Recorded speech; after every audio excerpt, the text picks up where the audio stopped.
The scream didn't sound like fear at first. It sounded like surprise, sharp, sudden, unfinished. Like someone realizing 1 second too late that they were never safe. I was in the living room, frozen mid-step, my phone glowing in my hand. My name is Marissa Cole. I've been married to Aaron for 8 years. Long enough to know the rhythm of his lies. Long enough to recognize that quiet, careful version of him he only shows when he thinks no one is watching. Earlier that morning, my home camera sent a motion alert. Just another notification. I almost ignored it, but I tapped it.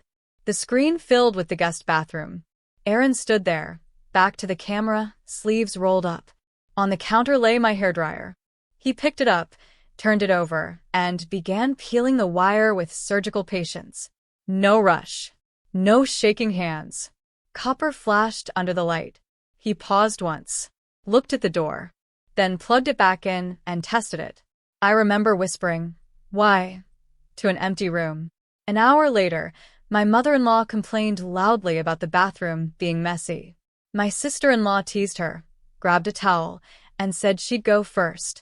They walked past me down the hallway, still laughing. I could have stopped them. I didn't. I stood there, my heartbeat oddly calm, staring at the camera feed as the bathroom door closed. The seconds crawled. The house felt too quiet. 1 minute. 3 minutes. 5. Then the scream tore through everything. Aaron ran past me, shouting their names, already acting. And that's when it hit me, cold and undeniable. That trap was never meant for them. The bathroom door stayed shut. Steam leaked out from underneath, curling along the hallway floor like something alive. My mother-in-law's voice was gone. So was my sister-in-law's laughter. There was only running water and Aaron pounding on the door, shouting their names too loudly, too fast, like a man performing panic instead of feeling it. I stood back, pressed against the wall, my phone still in my hand. The camera feed had gone blurry with moisture, but I could still see the sink light flickering. I remembered the way Aaron used to fix things around the house. Always volunteered. Always insisted I didn't need to worry about technical stuff. That control was love, he said. We'd been tense for months. His family living with us. Whispers when I entered rooms.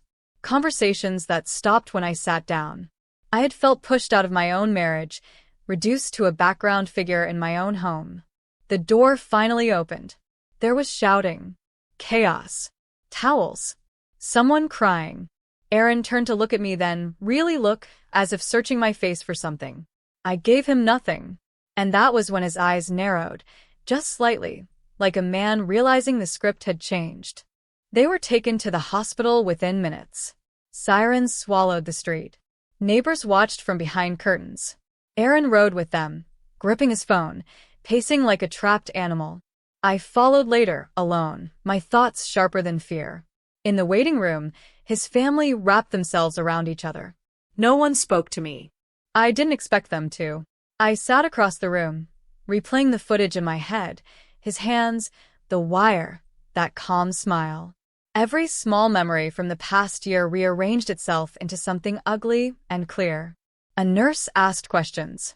An officer arrived. Words like accident and malfunction floated around too easily. Aaron squeezed my hand suddenly, too tight. "You were home all morning," he said, voice low. Not a question. A test. "Yes," I replied. My voice didn't shake. His eyes searched mine, urgent now. For guilt. For cracks. For proof.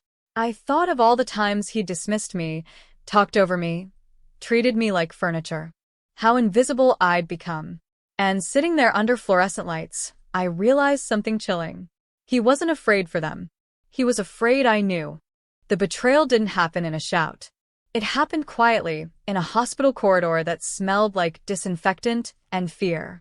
An officer pulled Aaron aside. I watched from a plastic chair as my husband nodded, shook his head, pressed a hand to his face like a grieving son-in-law. Then the officer turned to me. "Ma'am," he said gently, "your husband mentioned you might have used the hairdryer earlier today. Did you notice anything unusual?" Aaron didn't look at me. He didn't have to. In that moment, everything snapped into place. This was his pivot, his exit, his clean hands. I felt the room tilt, not from shock, but from clarity. He had already decided where the blame would land if things went wrong. The wire wasn't just stripped. It was positioned, redirected, designed to fail after I touched it. I smiled. Small. Careful. No, I said. I didn't use it. Aaron finally looked up. Our eyes met. For the first time since the scream, he looked unsure. And that was when I knew. This wasn't just survival anymore. This was war. That night, I didn't cry. I went home alone. The house felt hollow, like it had already chosen a side. I showered in the guest bathroom, the same one, and let the water run cold, grounding myself in sensation instead of fear. I replayed everything calmly this time. The timing, the camera angles, the way Aaron had rehearsed his concern. He hadn't expected witnesses. He hadn't expected me to stay silent. That was his mistake. I opened my laptop and pulled the footage from the home camera. Not just the bathroom clip, weeks of it. Small things I'd ignored before. Him unplugging devices, disabling lights, testing locks. Control disguised as care. I didn't want chaos. I didn't want screams or scenes. I wanted precision. By morning, I had a plan that didn't touch him directly. No accusations. No confrontation. Just truth, arranged in the right order, delivered to the right people, slowly, legally, and permanently. I sent one email before sunrise. Not to the police. To a lawyer who specialized in domestic sabotage cases. And as I hit send, my phone buzzed with a message from Aaron. We need to talk. I smiled for the first time since the scream. I agreed to meet him in public. A quiet cafe near the courthouse. Glass walls. Cameras. Witnesses everywhere. Aaron arrived early, eyes red, hands folded like he was praying for control.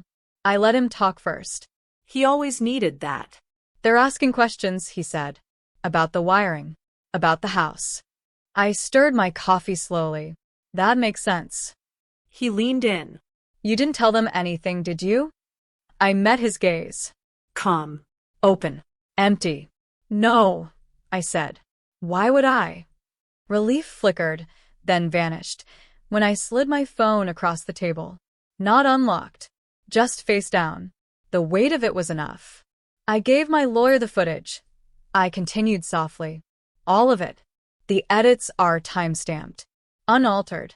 Stored off-site. His breath hitched. He sat back. Too stiff. Too careful. You won't hear from me again, I added. But you'll hear from people who ask better questions. Outside, a siren passed. Aaron flinched. And for the first time, the power shifted, quietly, completely. The fallout didn't explode. It sank in, slowly, relentlessly. Aaron's phone stopped buzzing first. Then the visits from his family stopped. His mother recovered enough to ask questions. His sister remembered details she couldn't unsee. Electricians were brought in. Reports were written. Statements amended. He came home one night pale and hollow, moving through the house like a guest who'd overstayed his welcome. He didn't yell. He didn't accuse. He just said, "You planned this." I looked at him, then really looked at the man who thought silence made him powerful. "No," I replied. "You did." A week later, his lawyer contacted mine. The tone had changed. So had Aaron. He stopped meeting my eyes. Stopped pretending this was a misunderstanding. The house no longer felt dangerous. Just empty. And as I packed a small bag and closed the door behind me, I realized something final and freeing. He hadn't lost control because I fought him. He lost it because I stopped protecting him. The final twist wasn't the arrest. It wasn't the investigation or the quiet way his name started circulating in places he couldn't reach. It was the letter. Weeks after I left, Aaron received formal notice. The house was no longer his to control. The footage hadn't just proven intent, it proved a pattern. Emotional endangerment. Premeditated sabotage. Enough for a judge to approve a protective order I never had to request out loud. I didn't go to court. I didn't need to. My lawyer told me later that Aaron kept asking one question, over and over. Why didn't she stop it? The answer was simple. Because for the first time in my life, I trusted myself more than his performance. I started over somewhere quiet. New walls. No cameras. No locked doors. Just space. Some nights, I still hear echoes, not of the scream, but of the silence before it.